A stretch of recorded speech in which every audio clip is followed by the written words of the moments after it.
participating in our events that we sponsor here at the Tempe History Museum in this beautiful community room. And of course, you're here because you have a purpose. You want to learn something about people, places, things, and events that have occurred that affect your life, whether you're a youngster, or whether you're middle-aged, or whether you're retired like me, although I keep flunking retirement. I am a professor emeritus, Arizona State University, historian, archivist. I meet with students often who want to learn something about the West, but then they narrow the topic down. They want to learn something about Arizona. So I get that question, what do you know about Arizona history? Oh, that's like asking me, what do you know about the world? I don't know. Be specific. So finally, we get down to the bare bones that they want to learn something about Maricopa County. They narrow it down. They want to learn something about Tempe. And they want to learn about the groups that have built our little community, which is no longer a small community or a little community. We're no longer a farm town here. We're a city that attracts diversity, a city that brings in new people, a city that students can write about in different ways. Because we have here at the Tempe History Museum and here next door a library that is rich and full of materials and artifacts and photographs and memorabilia and ephemera, materials about the people, places, things of Tempe that persons can come here and read and write about and study, and it's all available and it's all free. So you don't have to be a student. You can be a person who is writing something. You can be what we call a history enthusiast. That's a kind word that means enthusiast and not buff. You see the difference if I call you a history buff or if I call you a history enthusiast? History buff, history enthusiast. You grow in status when you become an enthusiast. So you are all history enthusiasts of Tempe. And I recognize that in all of you, and I thank you for being here because that means we have something in common. So today, I hope that you are able to pick up some of our flyers that tell you about people, places, things, and events. I do want to call your attention to this wonderful display of photographs that are being shared here in the community room by the well-known photographer of Phoenix, of Maricopa County, a very well-known photographer whose name is Jose Munoz, M-U-N with the tilde, Munoz, Jose Munoz, very well-known photographer who has been documenting the history of Mexicanos, Mexican Americans, Chicanos, Latinos, Hispanics of Maricopa County, no matter where we have been, what we have done, the events, the excitements that we bring through our culture, our language, our history, our diversity. He is there at your wedding, at your baptism, at your funeral, at the cemetery, at your birth certificate, at your communion. Jose Munoz has documented the history of us. And here we have in the community room some of his photographs and depictions of art relating to his photographs. So I hope you have an opportunity to see. You'll see photographs that are very rare. When Cesar Chavez passed in 1992, he was there to document his funeral. And so you see here, among the photographs, the funeral services that were held in Delano in California in 1992 when Cesar Chavez passed. You do see in the photographs the very well-known photograph of famous workers and people, the Loras Huerta and the Carrie Kennedy, who was here when Cesar had his fast in 1972 in Phoenix. It was a 72-day fast, and Cesar Chavez was fasting to document and to remind folks of a labor strike that was occurring related to farm workers who wanted to form a union but were not able to. So he had his fast, and the Kennedy family came. Ethel came with the children. And one of the photographs that Jose Munoz has taken is a photograph of Carrie Kennedy with the Loras Huerta at the funeral service of Cesar Chavez in 1992. And you'll see other photographs that relate to farm workers, and that is because we have here in our exhibit area the very well-known exhibit that relates to the history of the farm workers and Cesar Chavez that has been curated by our curator here, Marco Albarran, and others. So there are a lot of things that you can see here. We have exhibits that reflect the history of Tempe. We have exhibits that reflect the history of Cesar Chavez and the farm workers. We have our photographs on display by Jose Munoz. So there are a lot of things that occur here because you represent this place and you are of this place, because you are also here as our sponsor, Friendship Village, of our lunch talks. So please do bring and pick up, rather, our brochure that describes our series, which we just kicked off last month. Every month we have a speaker who is fascinating, who brings attention to the things that we probably don't know. Today we have a wonderful speaker, but before I introduce our speaker, who is going to be Mark Vinson, who is going to speak, I want to introduce you to your friend and our friend, because Friendship Village does sponsor these lunch talks. So I want to bring forth someone that you probably know, and I want to introduce Mark Evans. Mark?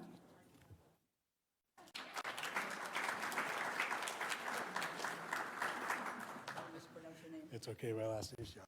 Mark Young. Hey. Thank you, Doctor. These are so important to the residents at Friendship Village, these lunch talks, that there's no way that we would leave this off, right? This is something that we proudly sponsor. We love doing this. And selfishly, I've been living here since 1974, and I learn some things every time I come. So I love coming to these. I know the residents of Friendship Village does, and we're just very proud to be a part of this. If anybody has not heard of Friendship Village or wants to learn more about Friendship Village, I will be here throughout the duration. At the end of the show, at the end of the talk, I will be in the back, and just come on up and ask me questions. So thank you very much.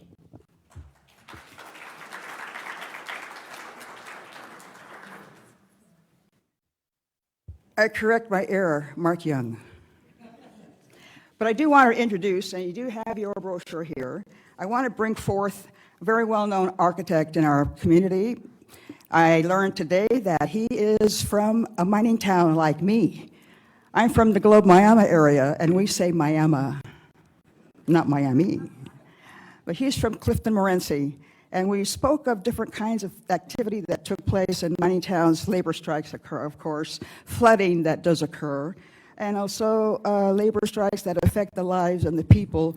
And importantly, there are some landmarks in the Clifton Morenci area that are very important, not only because they relate to that 1983-85 strike of Clifton Morenci, but also Mark has been able to document and preserve landmarks in Tempe. So if you read the brochure, I want to say that Mark is here, Mark Vinson, The Emergence and Evolution, a celebration of Tempe architecture. I do want to say that he's been very, very good and very helpful in helping us here work with the preservation of the Peterson House and do some additional work regarding to a structure or two to add to the Peterson House. The Peterson House is one of the buildings or one of the homes that has been preserved and is very important, but Mark has been very, very important in helping us preserve that as well. So Mark, would you like to come up and give your presentation?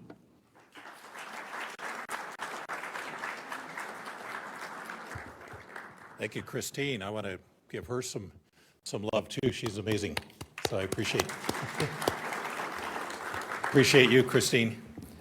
Well, as she mentioned, I'm from Clifton, Morenci, but I got to Tempe as soon as I could at the age of 17. Went to Arizona State University, majored in architecture, went to work in private practice for a few years, and then one of the great blessings of my life was I got hired by the City of Tempe, and I worked for them for many years as planner, later on city architect, historic preservation officer, and then the last 8 years have been able to practice private practice architecture as a VinsonStudio. So I'm still enjoying a career in architecture, and a lot of it was made possible because of the City of Tempe and all the folks in Tempe. So I really appreciate that. And I know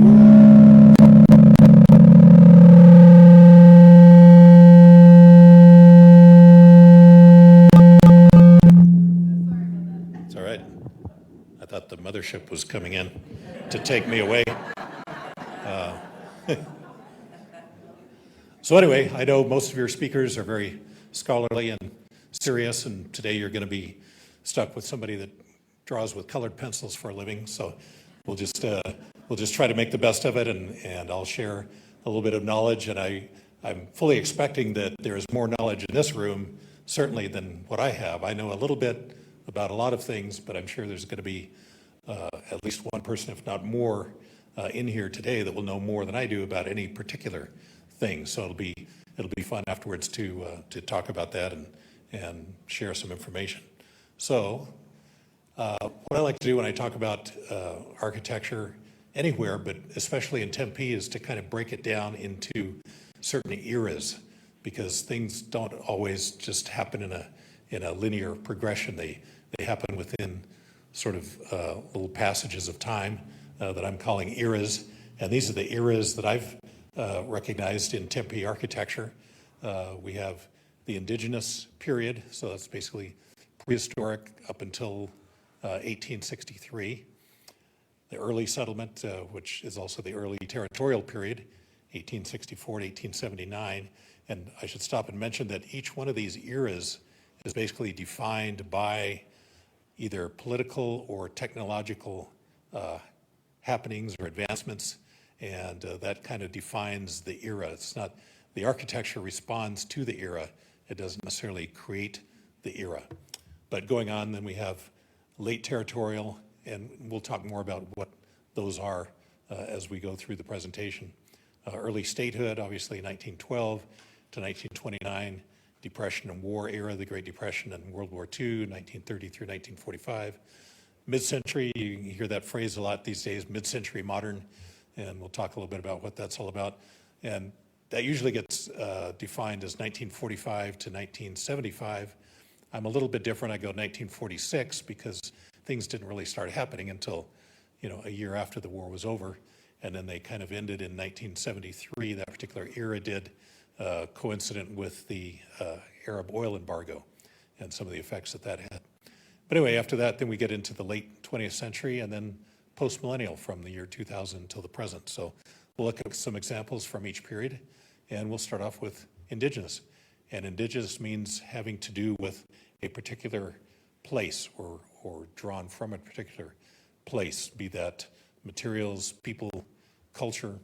And vernacular just means architecture that's not designed by trained professionals, although there may be skilled craftspeople involved, but they're building from their own sort of cultural norms, and that's what shapes the architecture, and in addition to responding to the environment and the materials that are available. This I always think is interesting. If you look at these two maps, on the left is the kind of the geographic layout of the state, the plateau, the mountain, and the desert regions. And when you look at the map on the right, are we reading that the same way? Okay, yes. And you just look at the Arizona portion of that map, and you see that it corresponds almost exactly to the geographic regions. And so we have the Anasazi, or as they're now known as the ancestral Puebloans, up in that plateau area, the Mogollon culture through the mountainous region, and the Hohokam in the desert region. So it's an interesting thing that shows how cultures respond to the landforms and the climates. And of course, the first culture that built anything in Tempe is the Hohokam. And their technological achievement, which is a fantastic one, was their system of canals, irrigation canals. And we see a few remnants of that culture today, mostly so in the people that are here to this day, as represented by the Salt River Pima Maricopa Indian community and the Gila River Indian community. But they actually left behind something in Tempe, an actual structure that is near the Tempe Town Lake, a small pueblo consisting of about 4 rooms with some exterior activity spaces, and this has been documented by archaeologists, and that's kind of a very speculative rendition of what it might have looked like at one time, and then covered up to protect it from vandalism, which unfortunately is a thing that we have to deal with. But so that exists today, and we see the evidence of that culture. Then we get the early settlement, the early settlers, the Mexican-American settlers, Anglo settlers, all coming into this area beginning beginning after 1863. So what happened in 1863, 1864? Arizona became a territory, and there were army forts established, and of course the capital was in Prescott, but a fort was established at Fort McDowell, and some enterprising individuals were able to come in and actually re-excavate some of those Hohokam canals, start growing vegetables and grain, selling it to the Fort McDowell. And that is really how modern Tempe began, with those folks doing that. And then this entrepreneur from Tucson, a freighter that we're all familiar with by the name of Charles Hayden, kind of saw this activity and decided this might be a good place for a mill.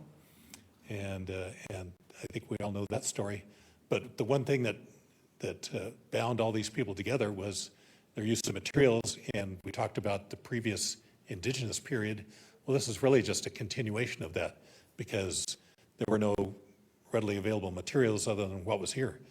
Building out of adobe with logs and vigas and latillas for ceilings, and we see that in Hayden's original flour mill at the top on the left. That's actually Nils Peterson's original home out of adobe before the Victorian house was constructed. On the upper right, the Elias Rodriguez house, built in, we know for sure by 1890, but maybe as early as 1882. And it was originally a flat-roofed adobe structure. A hip roof was added later.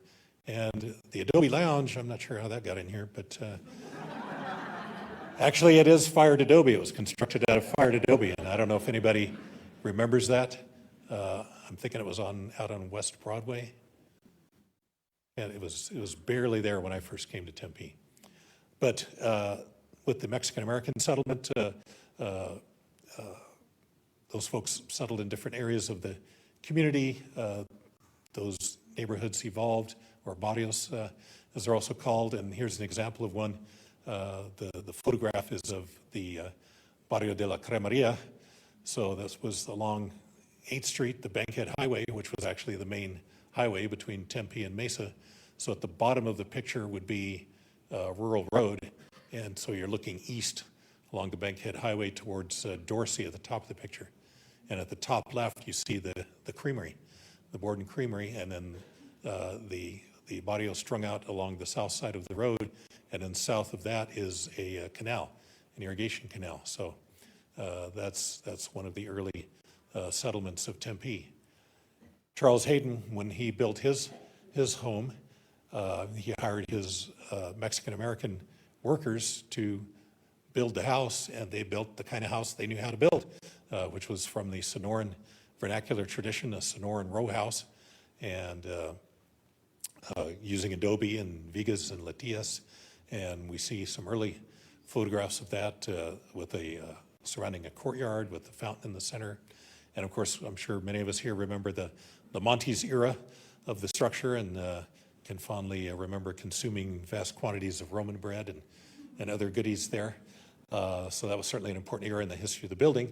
And happily, the building has been restored now and is the home of the downtown Tempe community.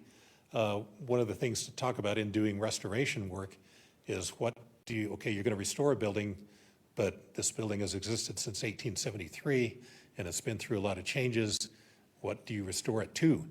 And so the research and the discussion kind of centered on, well, its original significance had to do with the Hayden family. The Hayden family owned it at least up and through the 1920s.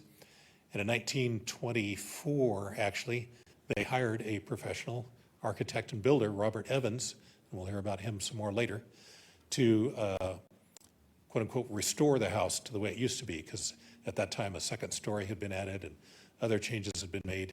So he he restored it as best he could to its original configuration and appearance, even though he made a few modifications. So that period in time was the point at which there is the most documentation available, and kind of marked the last time that the Hayden family had a major impact on the structure. So it was decided that that would be the target date for the restoration.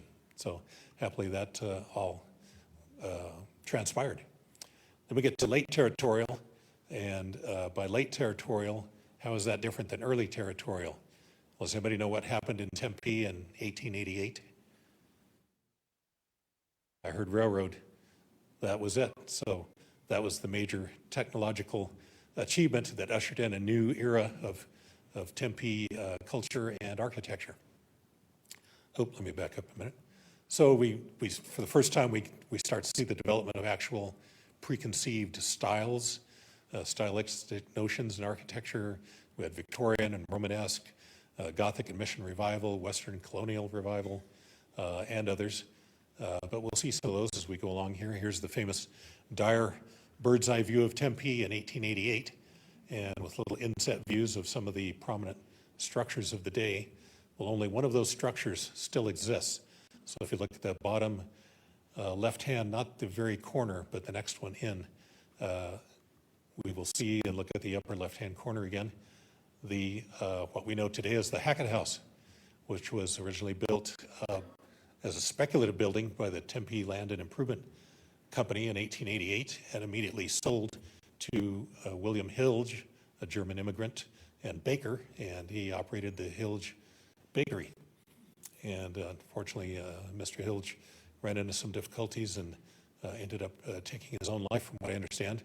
But again, you had the building went through different eras of its own. It was acquired by the Hackett family in 1905, and was part of that family until 1974, when it was acquired by the City of Tempe. By about 1980, a new rehabilitation effort went into it, and it was restored at that time, and as we all know, has since been the home of Tempe sister cities. And happy to report that I'm actually working on a little project there, not on the main building, but on the rear building, the actual bakery building, restoring some things that have fallen into disrepair there.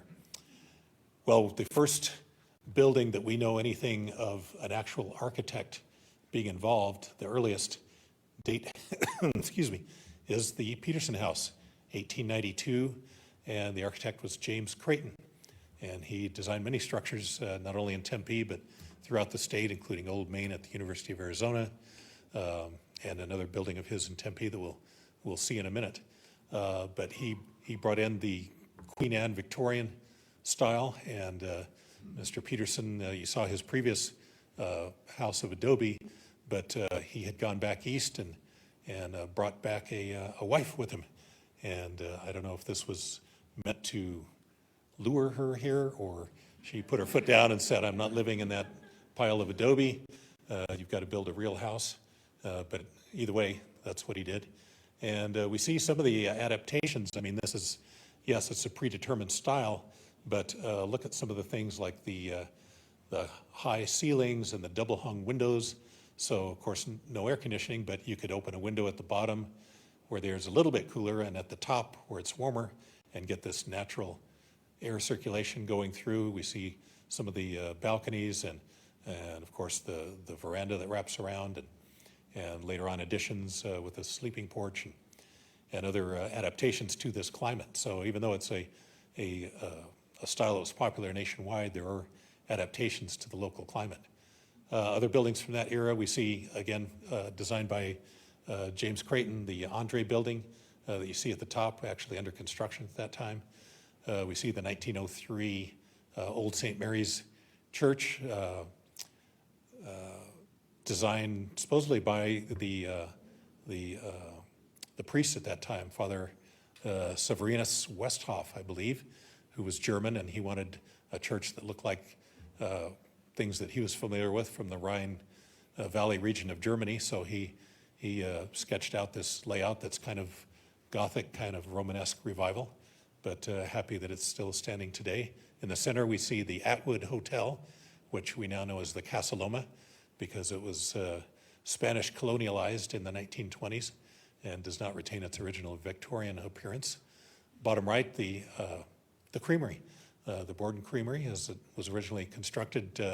I think the original parts of it built in 1888, and then kind of built out over a period of time. And kind of the main building that we see here that we now know as Four Peaks Brewery was built around 1900 in a Mission Revival style, and happily rehabilitated in the 1990s by Michael Wilson Kelly, architect.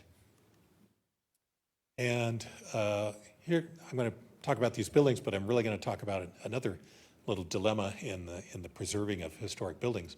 So on the left we see Old Main at ASU, built in 1895. It was actually designed several years earlier by two architects, Fred Heinlein and W.A. McGinnis. I don't know much about them except that I don't think they were local.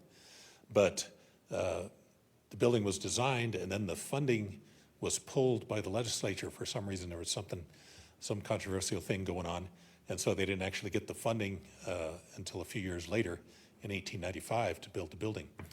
Well, it went through a variety of uses. That entire center porch area was filled in during the 1950s. It was used for ROTC headquarters.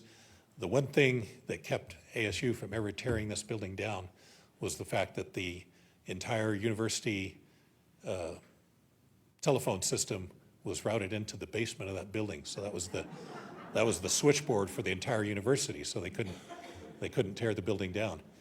Well, happily by 2000, funds were raised to restore the building, and it's been used ever since as the headquarters of the Alumni Association. And on the right, we see the Governor Moore House that we may all be familiar with in downtown Tempe. What many people might not know is, as you see in the center photograph, it was originally built as a small Victorian cottage and added on to over time. It basically took on the configuration that we see today by about 1912. And then in the 1930s, the brick facing was added. It was originally just all wood frame construction. It was acquired by the city in the 1980s and rehabilitated at that point. Some long forgotten city architect was involved, as well as again Michael Wilson Kelly as the architects. And an addition, not actually an addition to the building, but another building freestanding on the same site was designed to accommodate meetings and various events and functions. And so you see the dilemma between the two buildings. If you're going to do an addition to an historic building, you want it to be compatible yet distinct. In other words, it needs to be compatible with the original historic building, but you want to be able to tell it apart and not try to say, well, this was part of the original building when it really wasn't. So that's the two schools of thought. You can either be more distinct, like the addition to the back of the Old Main at ASU was, or more compatible, like the addition at the Governor Moore House was. I'm not saying one's right or one's wrong, but my personal preference is I would rather lean a little bit more towards the compatible than the distinct. But there we see the two approaches. Okay, early statehood. Obviously, Arizona became a state in 1912, and that ushered in a new era, not only in the state governance, but in architecture, and that also coincided basically with the rise of the automobile. So that's probably had the greatest impact on urban form of anything that has ever happened in Arizona or anywhere else for that matter. Whoops. So if we want to talk about some of the styles, now the previous styles didn't necessarily go away, but here we see the new styles that were introduced during that period, the bungalow style and primarily in residential architecture. We even saw some Egyptian revival. The biggie was neoclassical. Everybody wanted their building to look like the Greek classical buildings, and then there were some eclectic buildings that just kind of had a little bit of everything. One architect, he actually was trained as an engineer, but practiced as an architect and engineer in Tempe and Phoenix, was L.G. Kneip, and I wish Vic Linoff were here because he's done more research than I have, and he knows how to pronounce the name, and I'm just guessing.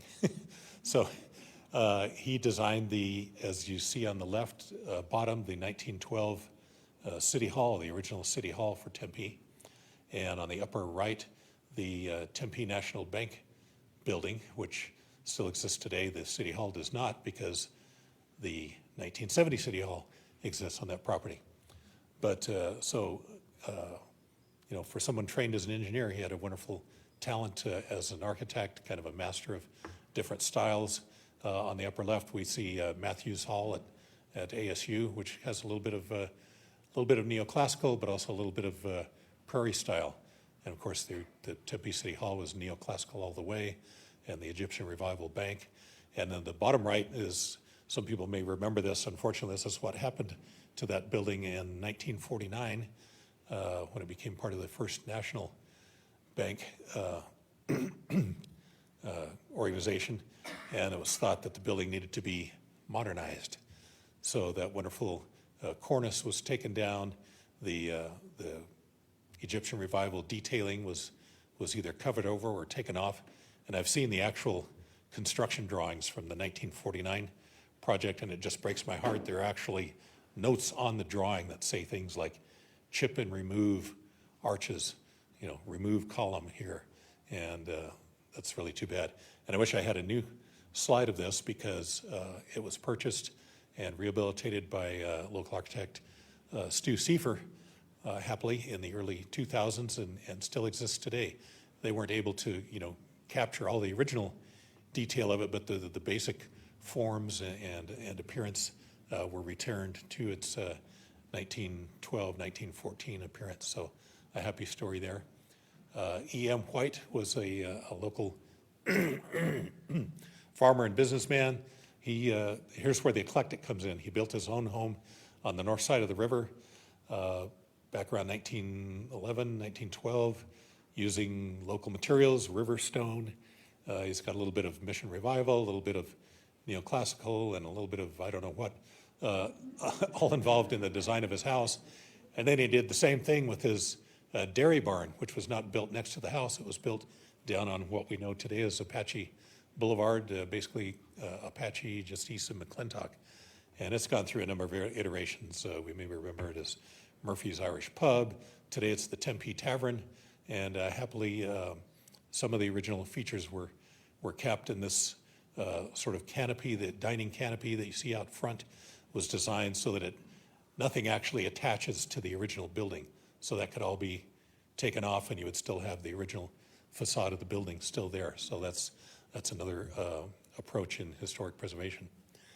Well, here we see some examples of the bungalow, very popular in residential architecture at that time.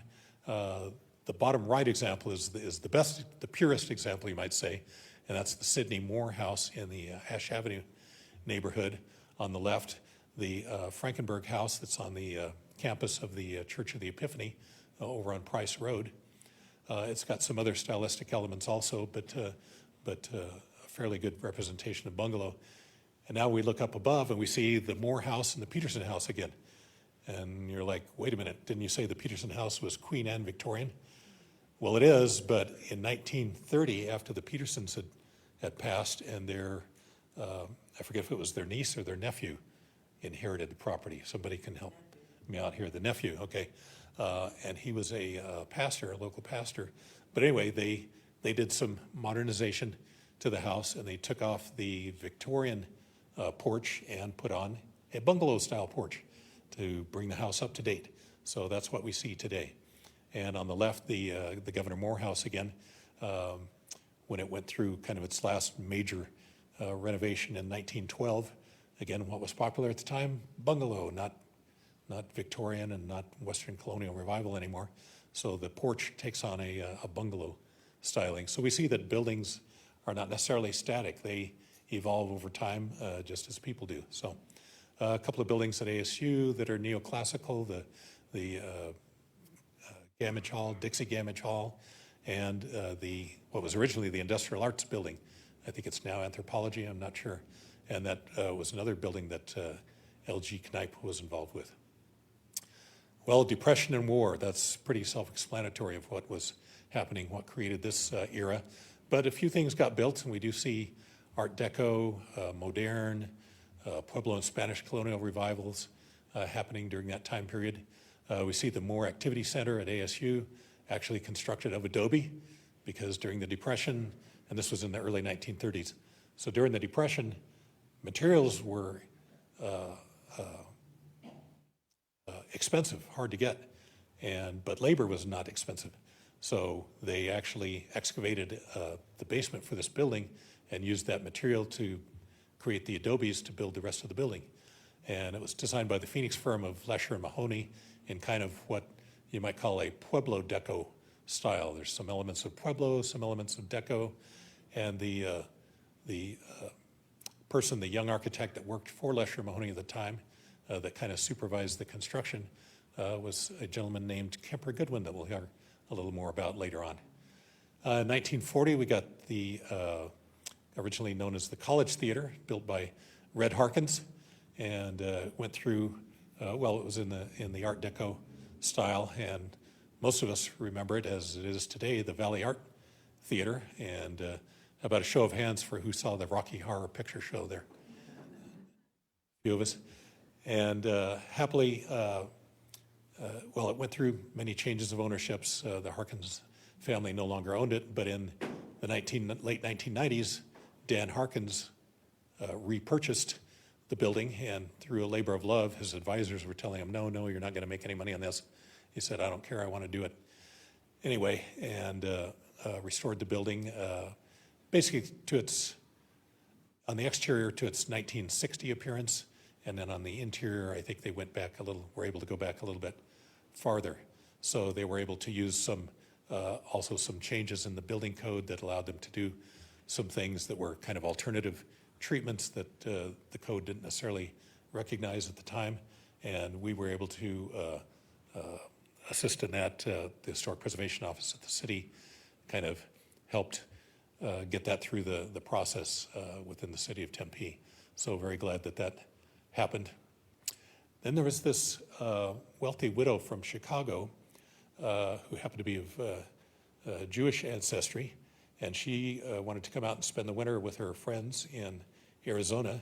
And so the story goes, she was refused accommodations at one or more of the local resorts because of her ancestry. So she said, to heck with them, I'll build my own resort.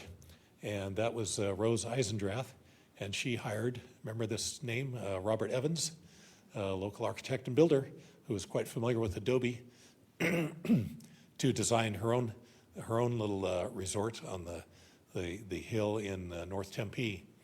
But over the years, it went through a number of changes. Rose only occupied the house for 6 years before her passing, unfortunately. And it went through a number of ownership changes, and by the 1970s and 80s was in a very deteriorated condition.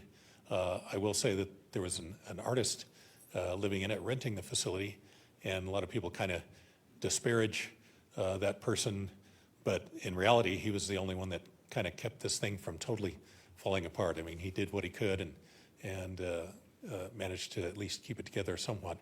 So through a very creative combination of funding and acquisition methods, and a partnership between the City of Tempe and the Rio Salado Foundation, the property was acquired, and rehabilitation did actually commence in 2010. I was involved. Robert Graham, Motley Design Group, was hired as the consulting architect, and by 2015 we had a grand opening of the Eisendrath House, and work continues on there even today, because there were some things that weren't able to be taken care of in 2015 that are now being addressed. Some of the ongoing adobe repairs that are still happening. One interesting thing, I don't know if you can see it too well in the center upper photograph, you see the living room of the house, and we wanted to retain it looks like the Viga ceiling, and they're actually used telephone poles. That's what Robert Evans acquired and used in 1930. And we wanted to retain those, but the upper level to be used as a deck or for any use, really, there was going to be too much weight, and there had to be something done. And the structural engineer came up with this unique system of kind of a tensile system with steel rods to spread the loads out and allow the ceiling to remain. So yes, you can see those, but they're not too distracting, I don't think. And what's great is that you see the original ceiling that had been covered over for many years. So very happy that happened. All right, now we get to the time that everybody's been waiting for, I'm sure, the mid-century modern era, because that's still very popular today. You see it in furniture and all sorts of art and other areas, but kind of an explosion of styles at that point then. It was like there was all this pent-up need for new buildings, new housing, and also a taste for new styles and what's new and exciting.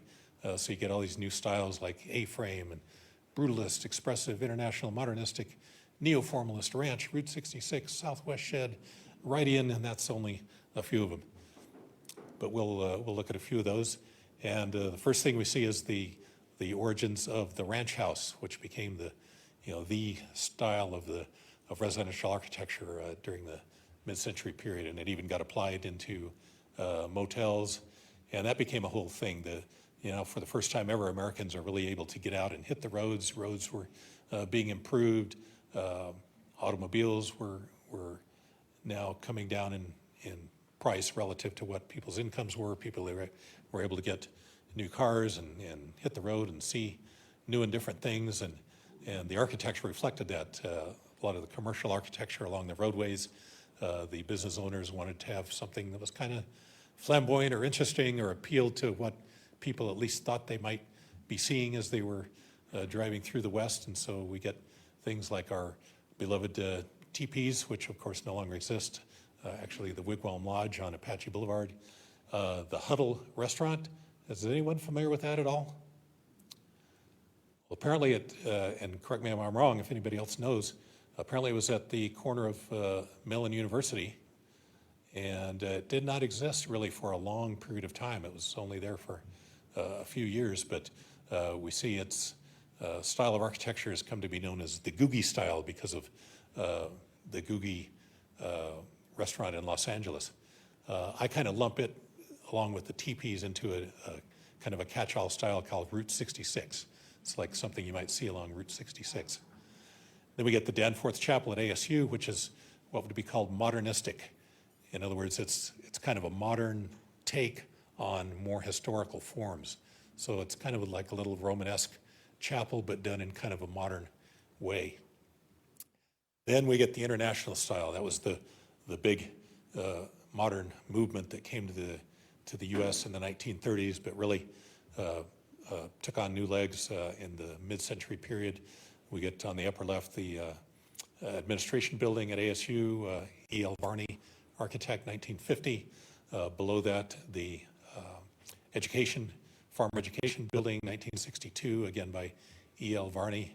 The Wilson Hall and dormitory, and the name of the architect escapes me on that right now. And then even in residential design, we see the ranch house taking on some new forms that were influenced by the international style, and we see that in the Campus Homes neighborhood of Tempe. Then we get what's called expressive or structurally expressive.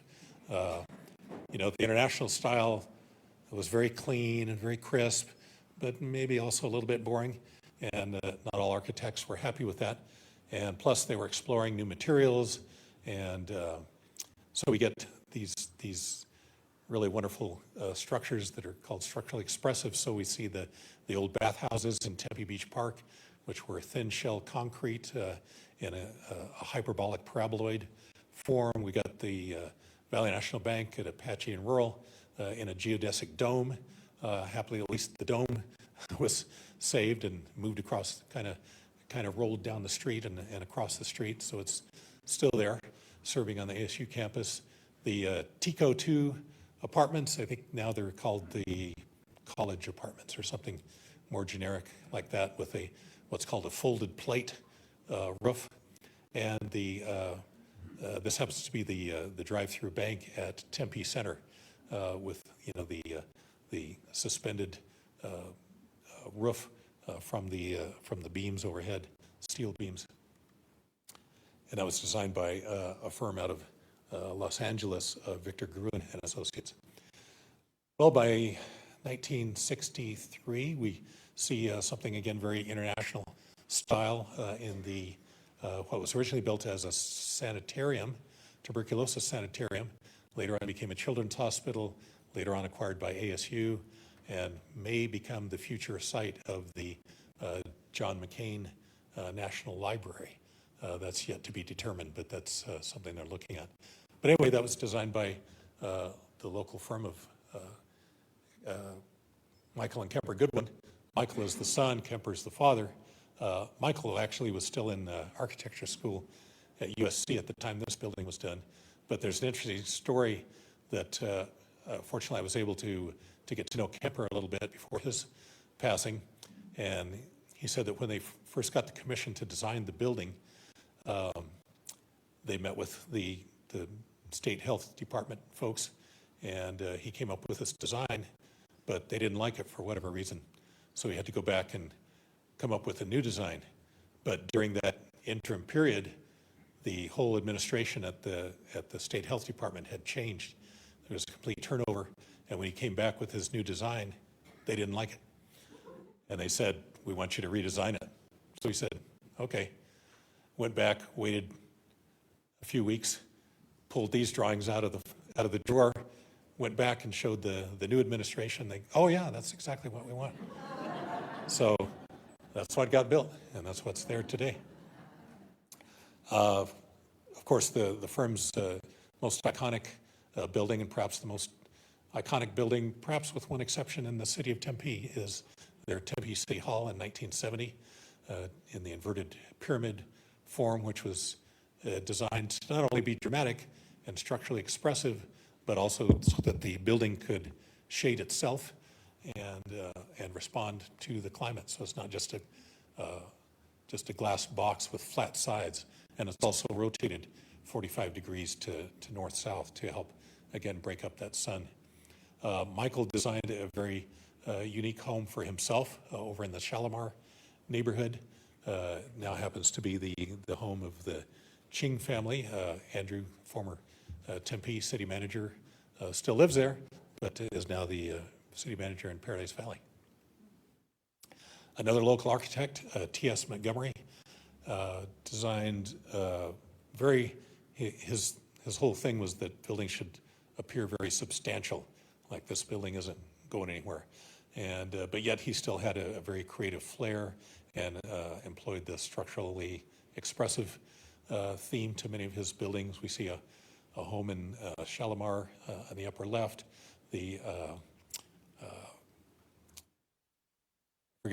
St. Augustine's, there we go. St. Augustine's Episcopal Church in the center, the women's PE building, as it was originally called, now it's PE East at Arizona State in the upper right, and Our Lady of Mount Carmel, the 1968 version on the lower right. And he used a lot of concrete, brick, the materials basically that are the structure of the building are the materials that you see. So that's what we would call an honest expression of material. They're not covered over with anything or trying to be something that they're not. Another firm, I think their offices might have actually been in Scottsdale, but they did a lot of work in Tempe, was Cartmel and Rossman. They did the Armstrong Hall at the College of Law at ASU on the left, and Manzanita, the tallest building in Tempe for many years on the right, which again happily has been restored and still in use by the university. Well, I talked about there was possibly one other iconic building in Tempe other than Tempe City Hall, and it started out with, of course, everyone's familiar with Frank Lloyd Wright. In fact, he's been dead 60 years or more. Yeah, at least 60 years. And most people today, if you ask them to name an architect, the one architect that anybody is able to name usually is Frank Lloyd Wright, unless they happen to personally actually know somebody who's an architect. Well, Mr. Wright was just about 90 years old. In fact, he was 90 in 1957, and he received a commission from the Shah of Iran to design an opera house on an island in the Euphrates River in Baghdad. And he produced this amazing design that you see in the upper left. And unfortunately for Mr. Wright, and I guess for the Shah, he was deposed the following year. And so that project never got built, went into the drawer. And in 1959, shortly before Mr. Wright's death, Grady Gamage, the president of what was now Arizona State University, it had just become a university the year before, and he wanted to do something that would, put us on the map and be a landmark and an icon for this new university. And he had met Frank Lloyd Wright, who by this time was spending the winters at Taliesin West in Scottsdale. And he approached him, and they had a meeting. He went up to Taliesin and talked about, this project that he had in mind. And then the meeting was over, and he went away. And supposedly, Wright remarked to his associates there, he said, "What a charming fellow, but he has no money." So, but Dr. Gamage was not deterred, and he was able to get some funding going, and came back to Wright and had at least enough to hire him to design the building. And ding, ding, ding, remember the story of Kemper Goodwin? Well, Mr. Wright did the same thing. He didn't throw these drawings away from the Opera House in Iraq, and made some modifications, and you see the original concept for Gamage up above there. So it was, the original concept was very much like the Opera House. Of course, that needed to have some value engineering done to it, and unfortunately, before it could ever get built, Mr. Wright passed away, Grady Gamage passed away, but eventually the funds were raised, and in 1864, construction began, which you see a photo of there, and resulted in the iconic structure that we all know today. I'm sure we've all experienced the wonderful acoustics, and beyond just the acoustics, it just kind of lifts your spirit to go there, and that's the power of architecture. That's what architecture can do, other than just merely enclose a certain amount of space. There's all kinds of stories about the design and the creation of this, but an interesting building that Frank Lloyd Wright designed in Tempe but was never built, that might have even been more amazing, if you can imagine that, was what he called the Oasis Project, or Pro Bono Publico, which basically means for the good of the public. And it was a new Capitol building for the state of Arizona. He felt that our Capitol building was old and outmoded, and Arizona was this dynamic young state and needed something, far beyond what they had. And so he did this initial design at no charge, but the legislature just couldn't deal with it. It was too far out, and they thought it was going to cost too much money, and it would have been actually near where the sanitarium building ended up getting built. But wouldn't that have been amazing? But one thing Wright did beyond the buildings that he actually designed was he was such a powerful figure in the realm of architecture, was that many architects, either if they didn't adapt his style outright, it certainly influenced their own style, and you're looking at one of them right here. But here are some buildings in Tempe that reflect that from that mid-century period, and we see the Fiesta Inn, 1975, by a St. Louis firm of Peckham and Guyton. As far as I know, they had no direct association with Wright or Taliesin, but they definitely picked up on that vibe, and also the local flavor, indigenous materials, the copper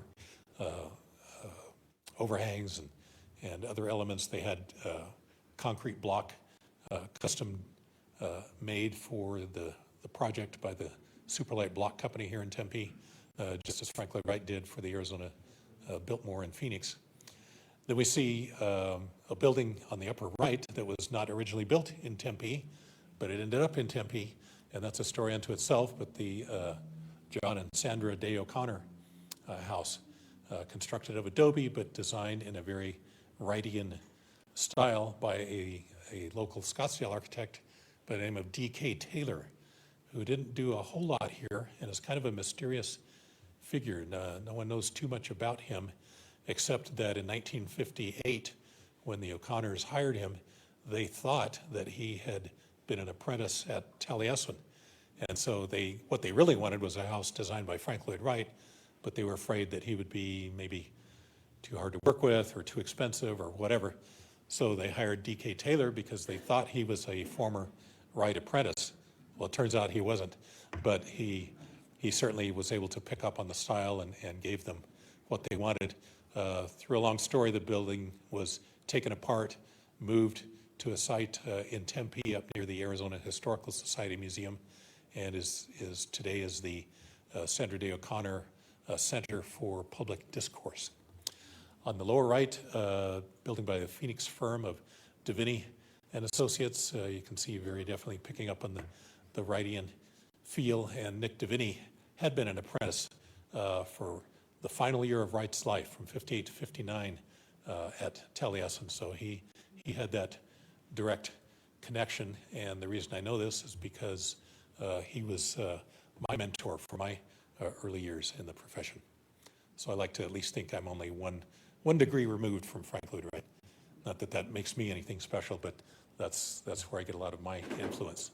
Other buildings that we see from this period, we see Watson's Flowers, which actually existed before. The original part was built in the very early part of the Depression, but the part that we see today was added on and basically fleshed out in the 1950s. The A-frame Tempe mortuary. And I would mention Watson's Flowers would be called a modern style. The two buildings at the bottom were both designed by noted Phoenix architect, Al Beadle, and these are projects kind of from late in his career, but I think are some of the finest works that he ever did. On the left, I believe it's called the Southern Desert Medical Plaza, but Al Beadle was originally very much the international school of modernism, and everything very rectilinear and straightforward. And kind of late in his career, he discovered that he had a triangle and a circle template also on his drawing board, and hey, I could use these too. And his buildings took on some different shapes and configurations. Very cool works, I think. On the right, I don't know the name of it today, but it was I think a pediatrics office, and it's north of Southern and east of Price, so it's in that area that's kind of the forgotten part of Tempe, that's east of the freeway. Well, we now have worked our way up to the late 20th century, and again, a lot of those previous styles continued on, but some of the new things we see are neo-Sonoran, postmodern, corporate modern.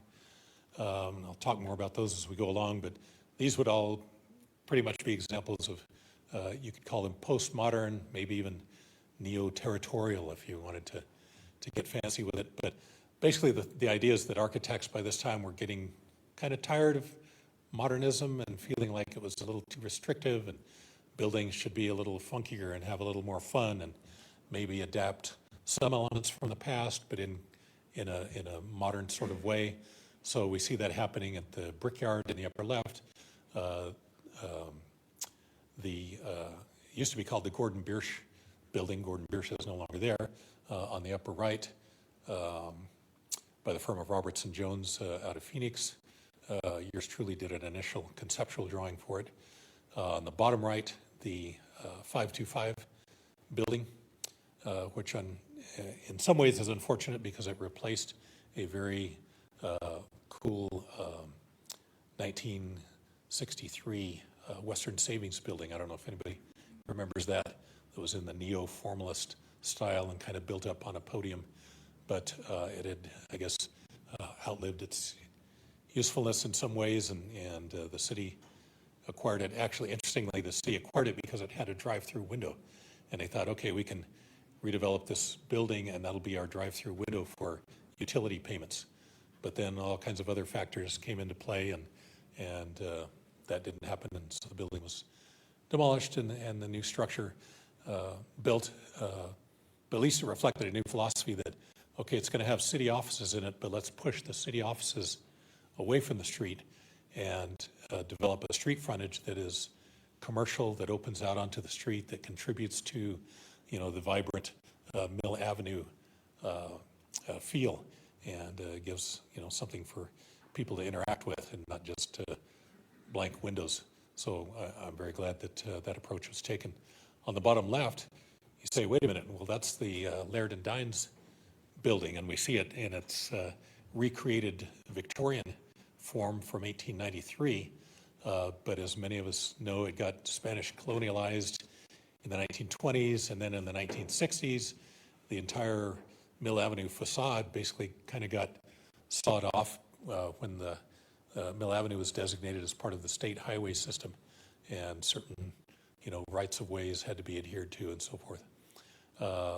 Happily, once US 60 went in, the freeway, that designation was removed, and now the building could be built back out to its original configuration, and there wasn't much left from 1893 except for the brick walls, so everything else that you see is a recreation. So that's a little bit of a dilemma in historic preservation. You're recreating it. That's not the original balcony and wood, but it looks just like the original. And so in some cases, maybe that's the best you can do, and that was in fact the best we could do here. To the left, you see the building that actually made this possible, and that's the new addition to the building, which is much larger than the original building.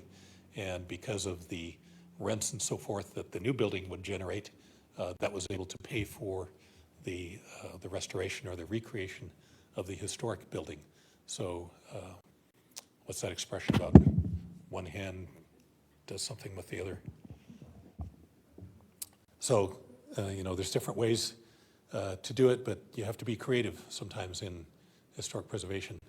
Other buildings that happened during that period, upper left, another building by Divini Associates. So we see a little bit of Wrightian, but a little bit of kind of desert modern.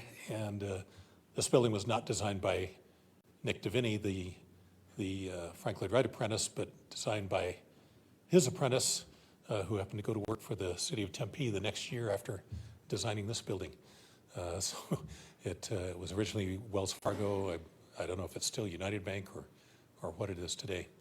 On the upper right, we see the new Art and Architecture building at Arizona State, designed by the Hillier Group out of Princeton, New Jersey.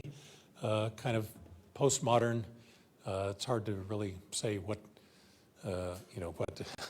style it is, but I would call it postmodern. Lower left, this kind of reflects the fact that there were a lot of schools in Tempe that were being renovated or added onto at this time. The population was rapidly expanding, and new students had to be accommodated. And so this is one example. This is the Carminati School, very nearby to here. And this is a gymnasium, and I'm sure there were other functions involved as well. Addition to the school done in the 1990s, I believe, by James Abel, a Tempe architect. On the right, the little Cottonwoods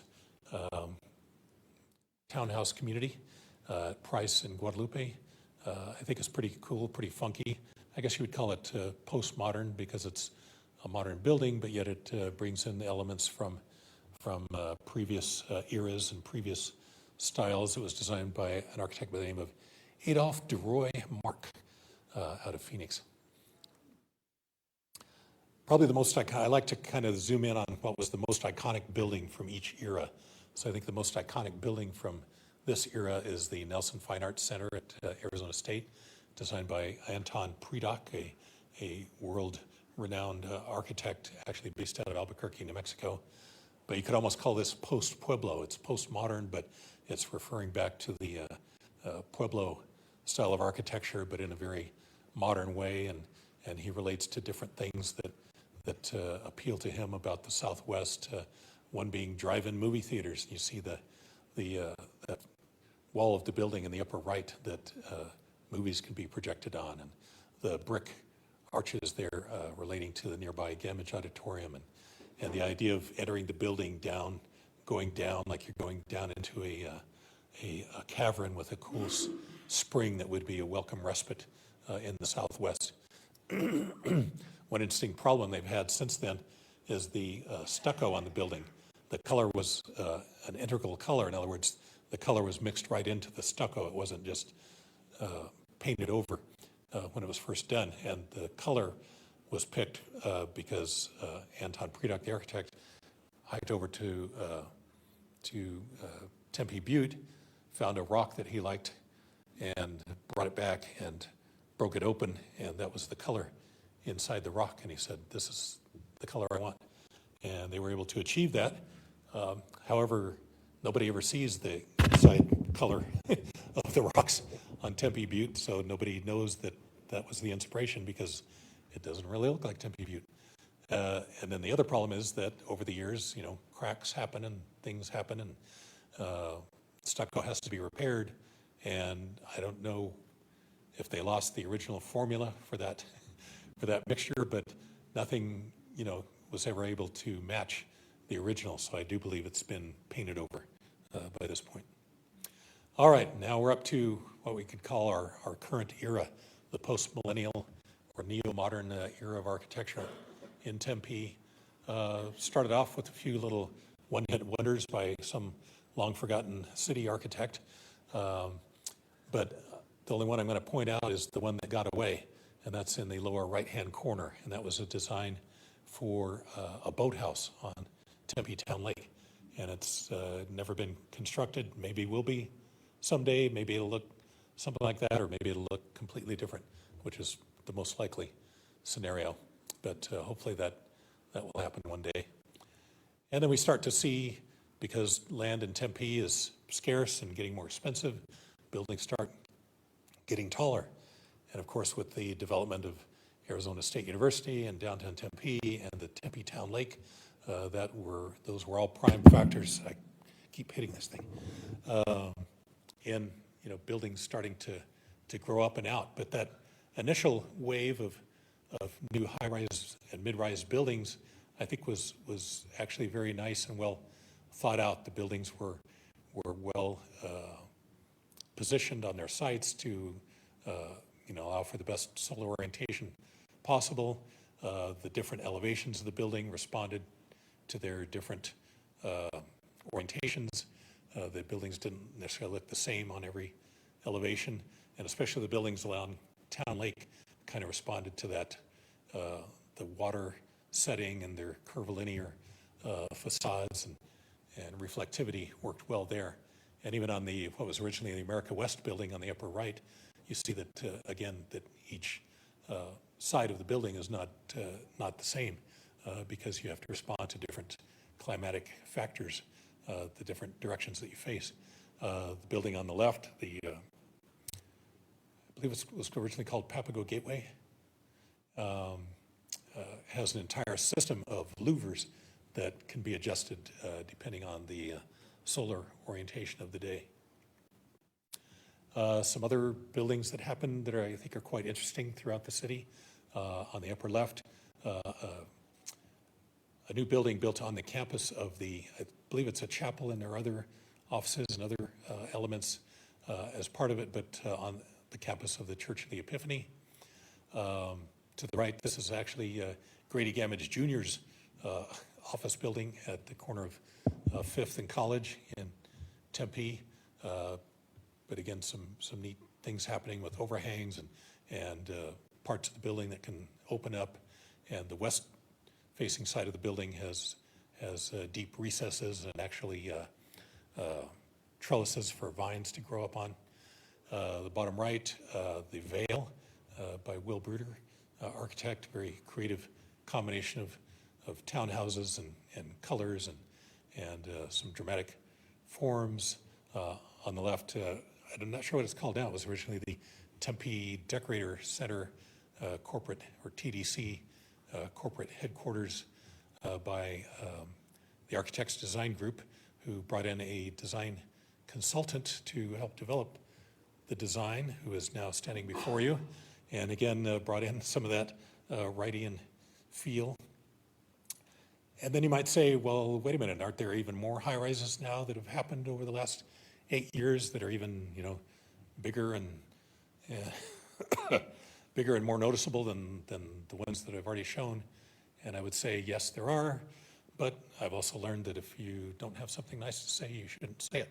So I'm not going to say anything about those, but instead I'm going to focus in on a couple of projects that I think really define this era of architecture. One, probably nobody is familiar with other than people in the architectural community, but it's the offices of an architecture firm, Jones Studio.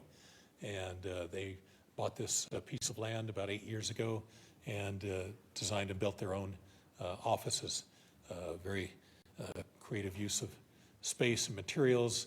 And again, getting back to that old idea that, if you use concrete block, then let the concrete block be seen. If you use metal, let the metal be seen. Whoops, back up. So we just see some different aspects of that building. And again, looking at the iconic buildings of each era, this is the iconic building for the post-millennial era, and we have the Tempe Center for the Arts. And I hope that by now everyone here has been to some function there, designed by a joint venture between the local Tempe firm of Architecton, all ASU grads, I might add, and Barton Myers, an internationally known architect who had a lot of experience in performing arts centers. Well, on the upper left, you see Barton's original sketch for the layout of the Arts Center. And on the right, you see what his inspiration was. And this is the great house at Chaco Canyon National Monument in New Mexico. So not exactly Arizona, but at least he was picking up on the southwestern influence. And he felt like that was a good model to use for organizing different spaces and different functions. And again, with the idea that, using exposed concrete in this case and metal for the roof, and the metal that's used or the materials that are used are the metals that you actually see. They're not hidden.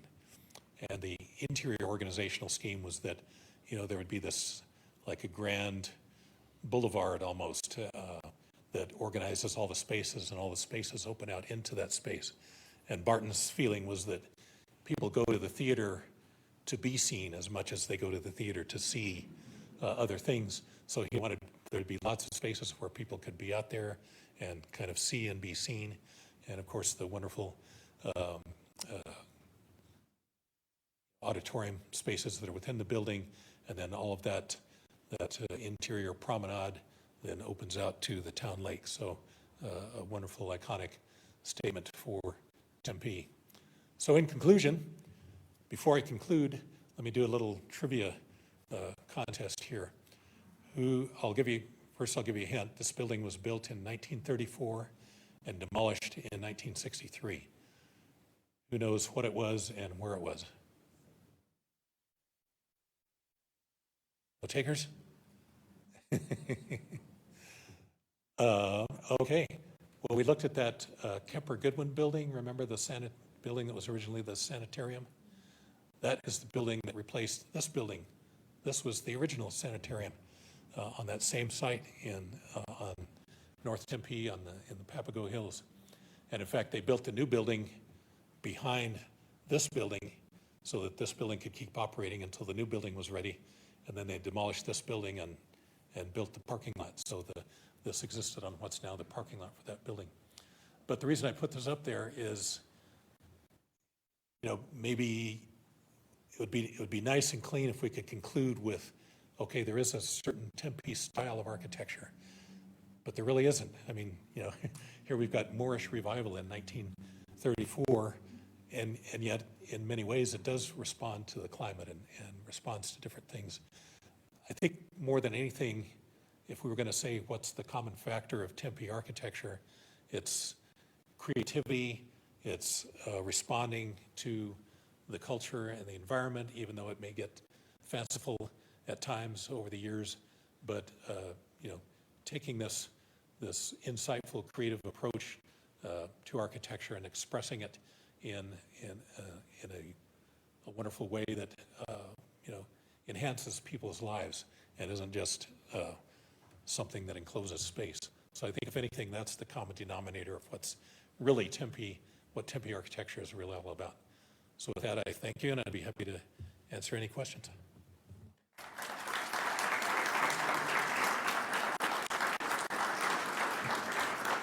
First hand I saw was this lady right there. We do have a Q&A, a question and answer period, so Okay.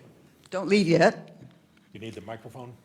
I do want to say a few words. Did you want to end it here, Mark? Fine, whatever you want to do. Do you need, if someone wants to ask a question, do you need to give them the We'll microphone? get the question and answer. Okay, so however you want to do that. Right. I do want to call your attention to 2 leaflets that you want to pick up on your way out, because you can tour on your own, free, with no registration required, the houses that are mentioned in one of these or 2 of these leaflets that are available for you to tour on your own. This Visit Tempe's Historic Houses leaflet, for example, you can visit on your own the Hayden House, the Charles Trumbull Hayden House, which is, of course, going through changes even today, but it is available for your own self-guided tour, which is free, no registration. The Hayden House, October the 19th from 11 to 2. You can go on your own and visit the Charles Trumbull Hayden home. You can always visit the Elias Rodriguez House, which is open on Saturday, October 26th, and also in November 23rd from 11 to 2 at 927 East 8th Street. The Elias Rodriguez House is known for many reasons, because it did become one of the homes, Mexican-American family home, that has resisted the efforts to remodel or destroy or not even recognize a family among other Mexican families important to the history of Tempe, in terms of the children who did become students and well-educated, families who did become very important in different ways to the merchants' development of Tempe. But it's the Elias Rodriguez House, opening October 26th and November 23rd, 11 to 2 for your tour. And then we have the Eisendrath House, Saturday, November 9th at 1400 North College, which is one of the homes here that is also going to feature on November 16th. The performance at the Eisendrath House, the Beth Lederman Trio, featuring Diana Lee. So you do have to pay a fee for this one, but you can come early. There are tickets available. So do pick up the flyer that mentions this performance that is also very, very popular. So do stop by and pick up these leaflets. I do want to call attention to some of the houses that Mark mentioned. For example, the Danforth Chapel on campus of Arizona State University, adjacent to the Memorial Union. The Danforth Chapel, established in 1947 by the Danforth family, which is a non-denominational home to faculty, staff, students, and the general public who did come to the Danforth Chapel after 1947, and even today used for different purposes. My brother was married in the Danforth Chapel. And other families, of course, have used the Danforth Chapel in different ways. Students today, even now, do use it for prayer and self-reflection. But it's the well-known Danforth Chapel, which is always open. Anyone can come and visit, non-denominational, but it had been used previously by different organizations to, of course, say and worship. I do call attention to the Danforth Chapel being used in 1992 after the death of Cesar Chavez. The Chicano Faculty and Staff Association and the Mexican-American Student Organization, known as MECHA, M-E-C-H-A, the Movimiento Estudiantil Chicanos de Aztlán, MECHA, and the Chicano Faculty and Staff Organization at ASU did use the Danforth Chapel for a week after the death of Cesar Chavez to honor his memory. A priest came from the Newman Center every day for a week to say Mass for everyone to come and join and honor Cesar Chavez at the Danforth Chapel. So that did occur in 1992. Persons came from all over the state to honor and pay homage to Cesar Chavez during that week when the priest, Father Mark, came from the Newman Center to say the Mass for Cesar Chavez in his honor and memory at the Danforth Chapel. I also want to say that the Hayden House, the Charles Trumbull Hayden Home or House, served in many ways the students and faculty and staff of ASU, not only because they had those delicious steaks and potatoes and a very reasonable price if you wanted to go have steak whenever you wanted to, especially Friday night when that place was booming. Many students who lived in my dormitory worked at the Hayden House in different ways. They were waitresses. My friend back here who was with me, my friend Randall, was a waitress there at the Hayden House. She has wonderful memories being there. So the Hayden House is still very important to the history of Tempe because it is the home of among the founders of Charles Trumbull Hayden and how he was able to establish with others a strong presence of workers who did channel that ferry across the river. They also worked at the Tempe silo there. So the Hayden House is still available for your visit if you choose to do that. We also recognize Gamage Auditorium. Used to be Victory Village, if you recall what was going on there. Even after World War II, Victory Village was the home to so many families. And you'll recall the lines and rows of laundry or lines of clotheslines up and down that street that we now call Gamage Parkway, but now at one time was Victory Village, of clothes hanging on the lines there, on the clotheslines of families. But can you imagine living in Victory Village when it was 110 degrees?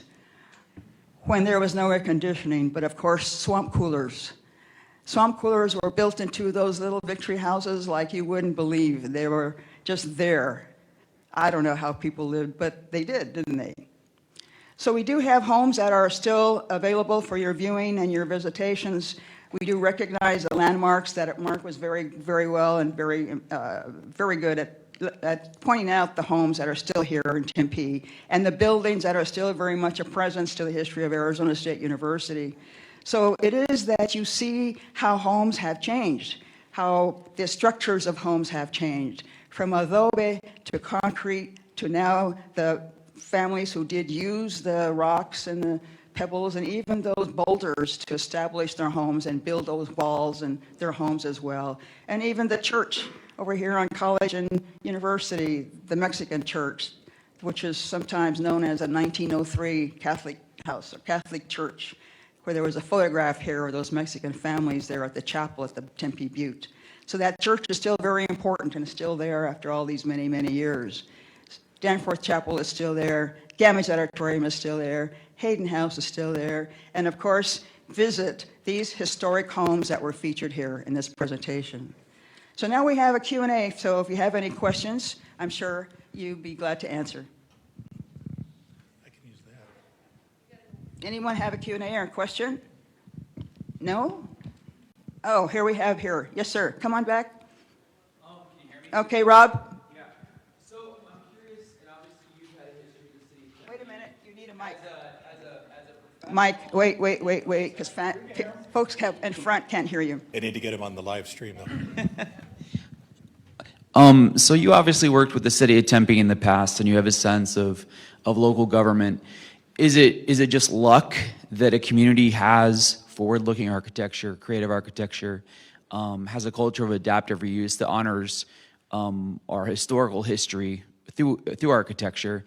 Is it just luck that a community gets good architecture, or is there something the community can do or local government can do to promote and inspire creative design and architecture solutions within the next chapter of wherever Tempe is about to go?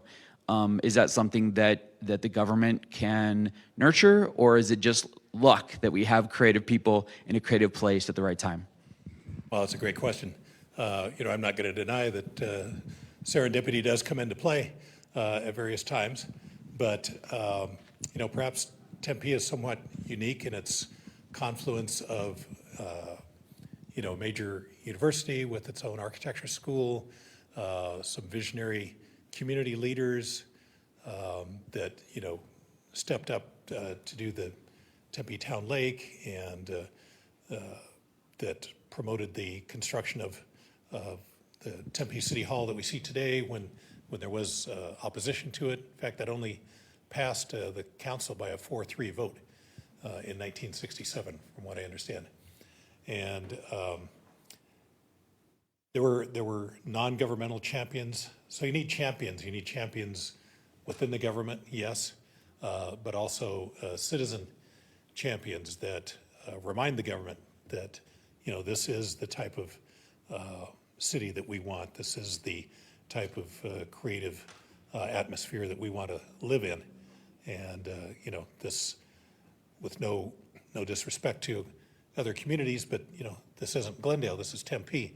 We want this to be about, our thing. And as I said, it's not about necessarily a particular style, but it's about the creativity and the use of materials and the response to the local conditions and the climatic influences, which are even more important these days. So maybe I'm talking around it, maybe I'm not really answering your question, but I would say more than anything, you just need champions, whether they're from the private sector or within the city government.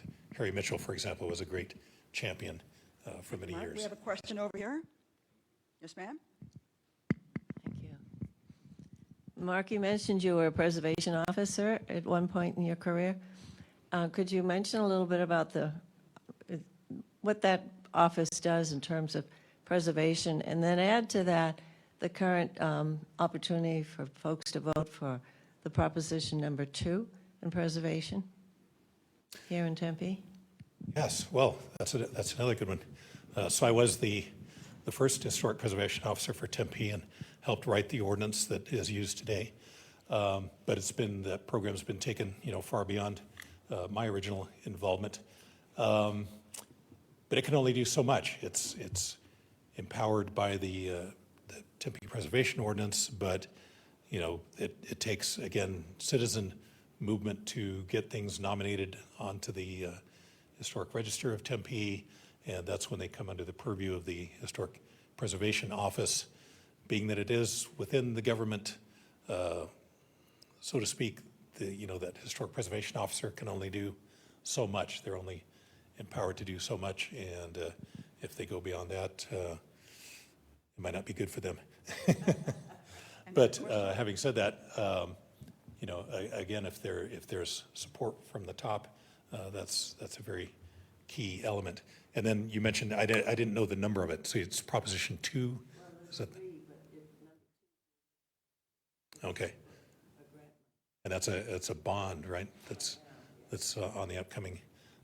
So I don't know that I can, lobby for anything in particular, but we'll point out that there is a bond on your upcoming election that would fund many historic preservation projects and would allow for the continuation of ongoing restoration efforts as well as new ones. So I just put that out there, and thank you for bringing it up. And speaking of champions, here's one right here's a couple right here, and many in this room. I think there are many champions in this room. So I'm applauding you all for everything that you've done. I was really excited to see a couple of examples in the Shalimar community. Boy. And I think we're in a time now where we're approaching questions about the preservation of mid-century modern era. So can you just advise us, how would we, Shalimar is kind of, the golf course is being challenged right now. So how should we think about the preservation of master plan communities, lifestyle, amenities, things like that from the mid-century? Yeah, that's, on the national level, that's just starting to really be recognized by the National Register of Historic Places, the value and significance of mid-century architecture and communities.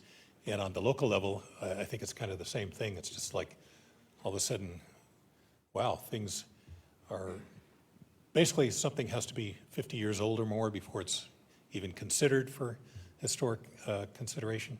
But now that's anything before 1974. And it brings a lot of these communities into the realm of possibility. So Shalimar's a great example. You know, for something really to go forward, it needs a lot of support from within your local community, from within the neighborhood. You can contact the city's historic preservation officer, talk to them about, you know, how to maybe proceed. The city also has a neighborhoods office that can provide assistance in contacting neighbors and so forth. So, yeah, before anything happens politically, there has to be a great demonstration of support from within that either neighborhood or you know, property owners. So let's start with your neighbors and also with the historic preservation officer. But yeah, a lot of Shalimar would definitely qualify, and it kind of depends on how much is original, how much has been changed, and you know, there are other neighborhoods that have that dilemma also. But I appreciate the question, and I don't know that I've given you a really good answer, but